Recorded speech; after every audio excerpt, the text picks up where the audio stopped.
Innovated, transformando la educación.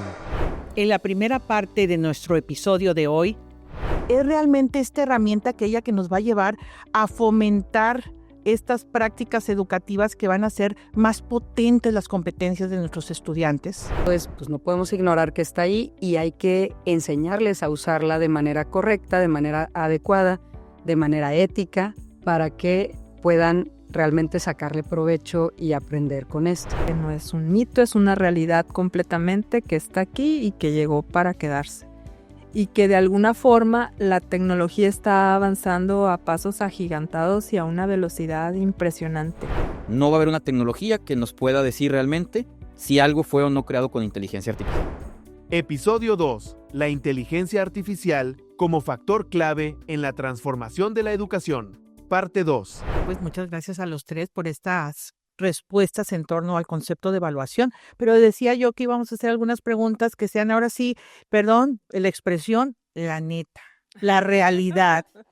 Sí, o sea, no nos quedamos y no nos queremos quedar en este podcast solamente con la parte, pues, propositiva. Queremos también ver estas realidades que quizás en ocasiones nos duelen. Ahorita me quedaba mucho con el concepto que decía Irving de los curitas, ¿verdad? Yo creo que cuando implementamos nuevas herramientas tecnológicas o queremos hacer una transformación educativa, vamos a volvernos algo así como un receptor de curitas en las instituciones, ¿verdad? Hay muchas cosas que nos pueden doler. Una de ellas que yo escucho constantemente de nuestros docentes, y aquí quiero, profesora Yolanda, que tú seas la primera en decirnos no solo tu punto de vista, porque estamos hablando con una profesora que es pues una profesora innovadora, que es muy fácil con ella quizás ir y decirle, adopta estas herramientas, pruébalas en tu clase, transforma tu clase. Pero no todos los docentes estamos en esa misma situación o en esas mismas posibilidades, no porque no queramos, sino porque hay muchas variables que pueden hacer que no nos sea fácil que nos llegue un Irving o una Carmen y digan, aquí está esta herramienta, utilícenla.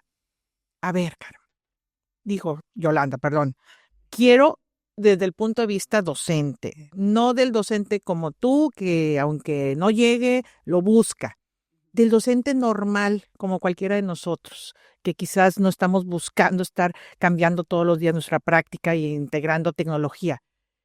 ¿Qué debemos de hacer para no ponerte una camisa de fuerza como docente? Que estas nuevas tecnologías como la inteligencia artificial te lleguen y que realmente te enamore el utilizarla y te sientas seguro y te sientas confiado de que vas a hacer algo positivo para mejorar en tu proceso de enseñanza-aprendizaje. ¿Qué debemos de hacer y qué es la recomendación de la realidad que tú te toca vivir, tanto lo bueno como lo malo?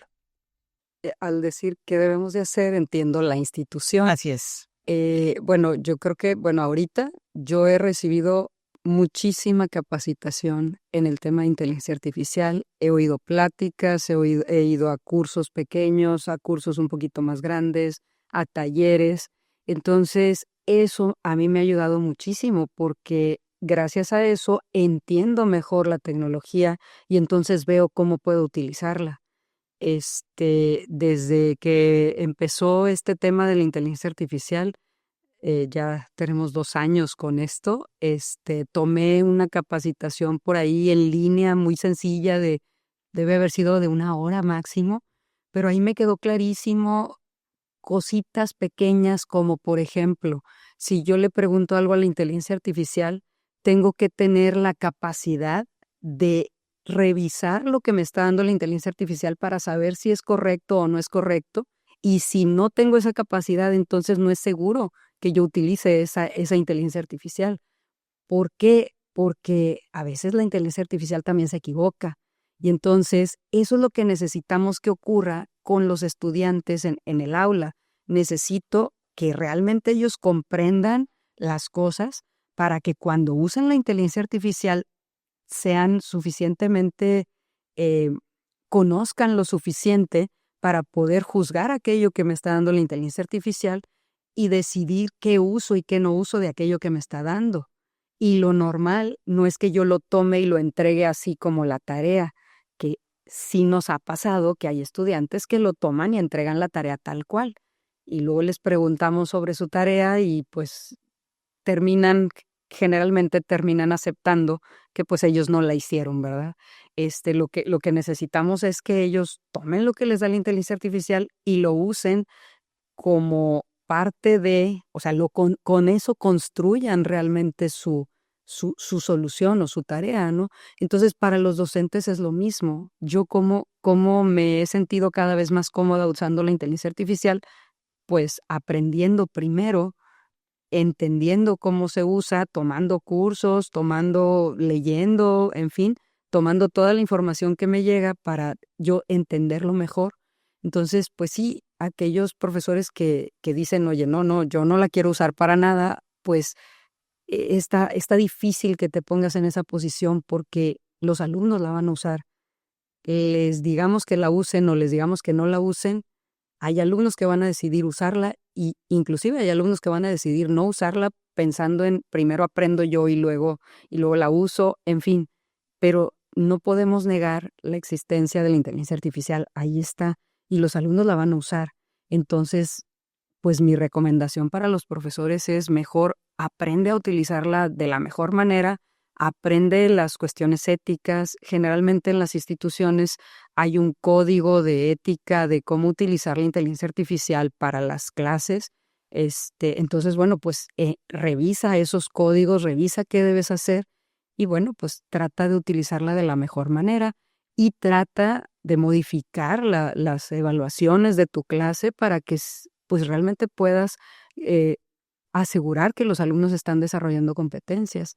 Algo que no mencioné hace rato es que también a veces se pueden hacer evaluaciones orales y ahí pues, a ver, explícame qué entendiste o explícame cómo hiciste esto y bueno, pues ahí el alumno tiene que explicarlo, ¿no? Y como decías también hace ratito, algunos alumnos aceptan, oye, ¿sabes qué? Yo no hice el programa, no me dio tiempo y entonces pues con eso reaccionan y bueno, ya para las siguientes ocasiones hacen las cosas de una mejor manera, ¿verdad?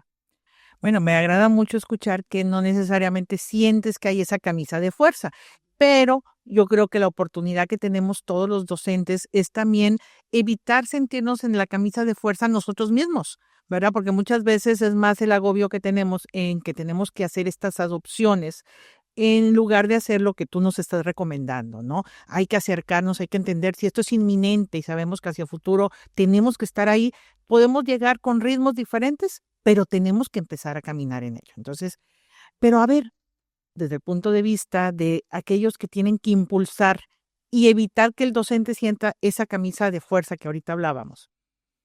¿Qué pasa ahí, Irving? ¿Qué haces desde tu trinchera y qué recomendaciones darías a las instituciones para que desde estos modelos de gestión y en estos procesos de gestión eviten que el docente adopte por fuerza, porque los estamos obligando, porque tienen que estar ahí? ¿Qué estás haciendo tú? ¿Qué te ha funcionado? Y pues ahora sí que todos podemos estar en diferentes momentos, ¿verdad? De madurez en nuestras instituciones, pero yo creo que el deber ser va a ser el que nos va a llevar a estar todos en un estado óptimo en el futuro. Pero a ver, ¿qué nos recomendaría, Irving? Sí, bueno, aquí retomando las palabras, algunas de las palabras que comentaba Yolanda. Así como decías, oye, los alumnos a veces entregan así su trabajo, tal cual, ¿no? Y también comentabas que la inteligencia artificial se equivoca. Es lo que le llamamos una alucinación y sucede por diferentes razones. Eh, pero es curioso porque al platicar con profesores, no solamente del TEC de Monterrey, sino de muchas universidades, cuando empieza a detonar proyectos de innovación, es muy común que con el uso de la inteligencia artificial se centren en dos posibles usos. Y eso es lo que quieren construir, eso es lo que quieren lograr. Uno de ellos es un tutor para que le explique temas al estudiante. Entonces dices, bueno, entonces estás buscando que la máquina te sustituya a ti. Digo, el profesor no solamente explica temas, sino que desarrolla competencia en el estudiante. Pero finalmente estás buscando la sustitución de una parte tuya. Y es un poco curioso. ¿Cuál es lo importante aquí? Visualizar como estrategia institucional que la máquina se puede equivocar. Y si la máquina se puede equivocar y quieres que le explique a un estudiante, y tú lo comentabas, una de las cuestiones que la UNESCO hizo como referencia, hacía 3 preguntas y una de ellas era, pregúntate si tienes suficiente expertise para determinar si la respuesta es o no es precisa. Y si no es precisa, o sea, si no tienes expertise, no la utilices, porque puede ser que te esté dando algo erróneo y tú piensas que esté correcto, ¿no? Entonces, el estudiante que se encuentra en desarrollo, recibiendo una tutoría por parte de una inteligencia artificial, cuando el estudiante no tiene la capacidad de discernir si la respuesta es precisa, es una herramienta muy complicada, ¿no? Y la otra cuestión que es muy común que se proponga como proyecto es, tengo tanto trabajo para evaluar que estaría padrísimo que la inteligencia artificial me ayude a evaluar a mis estudiantes. Pero la inteligencia artificial se equivoca. Imagínate un docente que toma la herramienta de inteligencia artificial, le da la rúbrica, le da el entregable del estudiante, es más, hasta si quieres, entregables de años pasados de otros alumnos y cómo se lo calificaste tú como ejemplo, para que le dé una calificación al alumno y le dé inclusive una retroalimentación. Pero la máquina, pues, no solamente se puede equivocar, el proceso que se lleva a cabo de profesor a estudiante implica mucho más allá de ver el entregable del momento, ¿no? Conoces a tu estudiante y tienes un proceso muy humano que ayuda ese lazo precisamente a generar conocimiento, aparte que tú mismo te responsabilizas, pero a veces caemos en esta trampa también como instituciones educativas, como profesores, en proyectos que sustituyan al profesor, siendo tutores, y sea la máquina quien evalúa. Entonces, las instituciones educativas tenemos que tener mucho cuidado en no buscar la manera de eficientizar sustituyendo. Sí se vale eficientizar, por ejemplo, cómo hago que la inteligencia artificial le ayude al docente, por ejemplo, a categorizar respuestas, pero que él sea quien da la evaluación. ¿Cómo le ayudo a reducir los tiempos? Pero no implica una automatización de ello.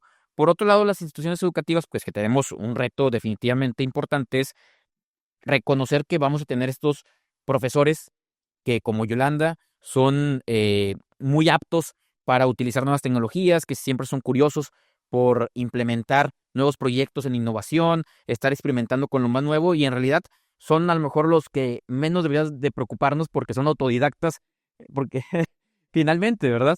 Pero también reconocer pues que tenemos una gran planta docente que tienen una capacidad tremenda y que es importantísimo el contacto que tienen con sus estudiantes, que tenemos que acompañarlos de una manera mucho más cercana, en el que tenemos que acercar con ellos no solamente herramientas que sean sencillas, pero sobre todo el poder explicar qué es lo que está pasando en el mundo que hace tan relevante el hecho de que ellos utilicen como profesores la tecnología, pero sobre todo que le enseñen a sus estudiantes a utilizarlos para poder potenciar su práctica profesional. Entonces, las instituciones educativas tenemos que reconocer a los profesores y apoyarlos en el perfil que tengan cada uno de ellos. Así es, perfecto. No, pues sí tienen razón los dos y creo que es muy válido que estemos pensando que estos retos que hoy estamos viviendo, si nos comunicamos y si buscamos un objetivo común, es más fácil llegar a ellos. Entonces yo creo que el docente, los líderes educativos, pues tenemos que empezar a acercarnos más en este sentido porque estamos frente a desafíos que vienen de fuera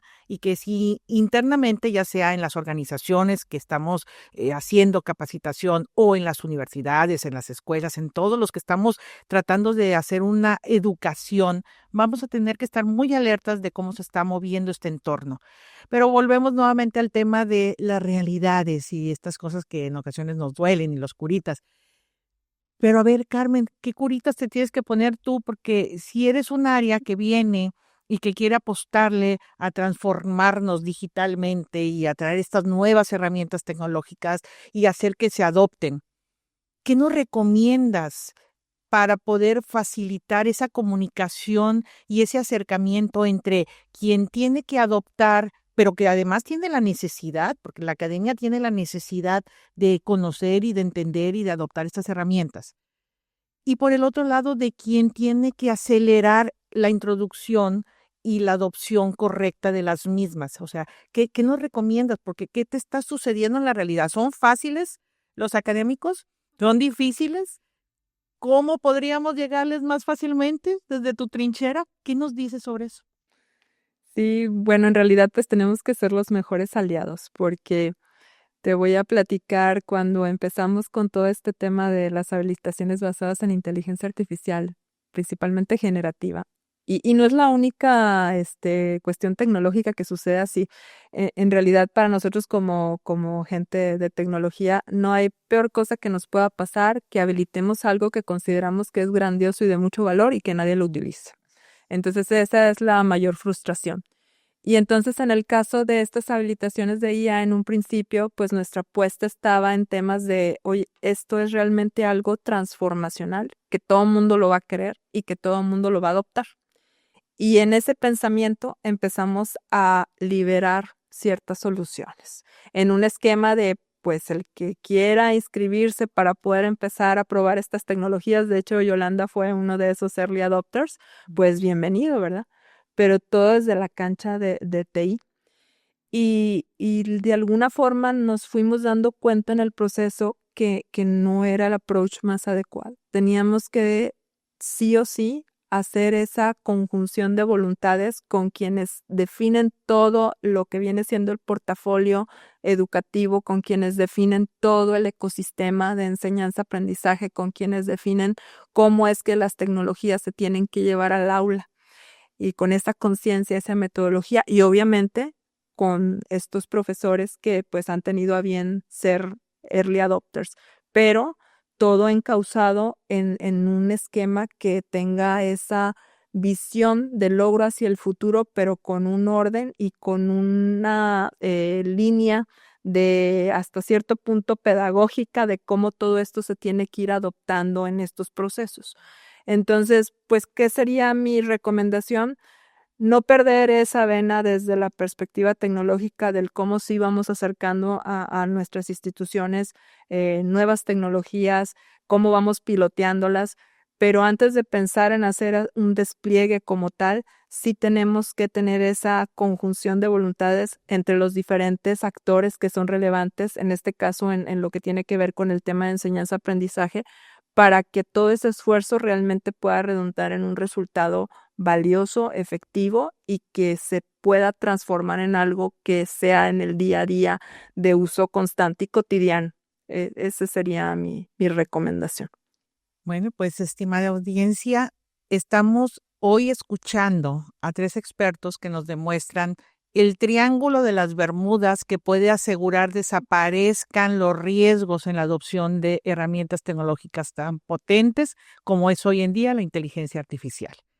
Este triángulo de las Bermudas que hoy estamos aquí bautizando con nuestros invitados tiene que ver con una práctica que todas las instituciones educativas tenemos que hacer: la comunicación, el establecer metas conjuntas, el tener un horizonte claro de a dónde queremos llegar y hacer esta alianza o este triángulo potente entre quien lleva estas realidades de estas nuevas herramientas al aula, nuestros docentes, de quienes tienen que hacer esta planeación estratégica desde el punto de vista académico, desde el punto de vista de transformación educativa, como lo que nos comentaba hoy desde su trinchera Irving, pero también de aquellos que pues finalmente si no traen las mejores herramientas, si no las entienden, si no las desarrollan, pues tampoco esto funciona, como hoy lo hace desde su lado Carmen.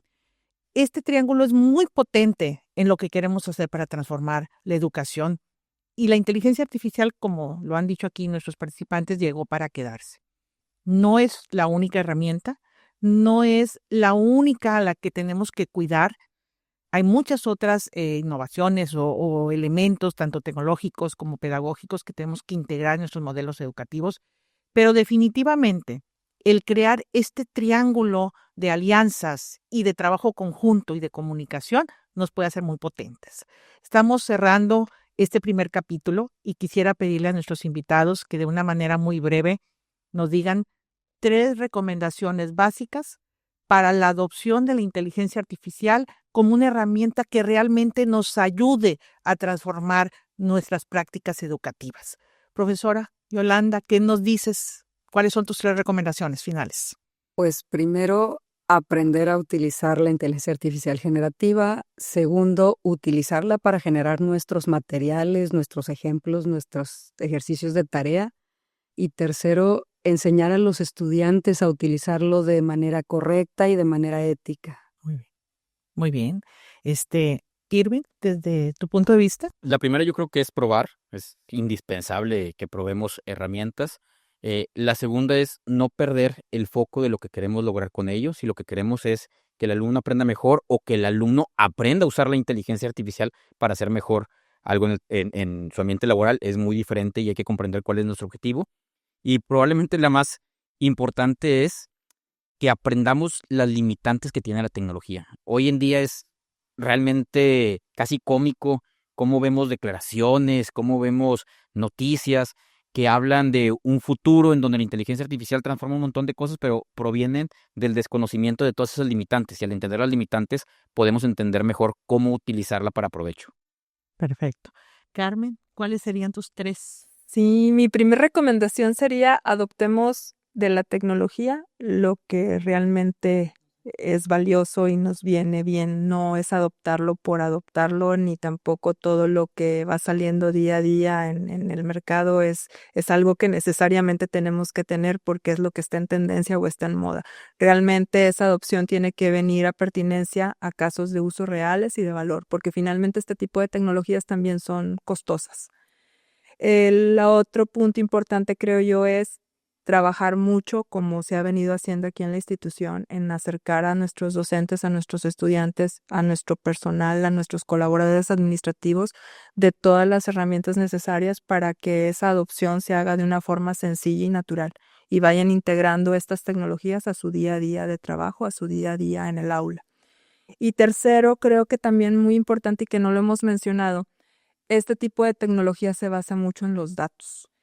Y de alguna manera yo estoy segura que la forma en cómo hemos podido nosotros avanzar en la adopción de la inteligencia artificial mucho tiene que ver con el hecho de que desde hace muchos años hemos estado trabajando justo en este tema, en la calidad de los datos, el gobierno de datos, todo lo ecosistema tecnológico que nos ayuda a gestionar la información. Entonces, en paralelo a la adopción de estas tecnologías, yo sí les recomiendo que estas iniciativas de datos pues sea algo a lo que se le dedique el tiempo y la energía y los recursos necesarios para que ocurra.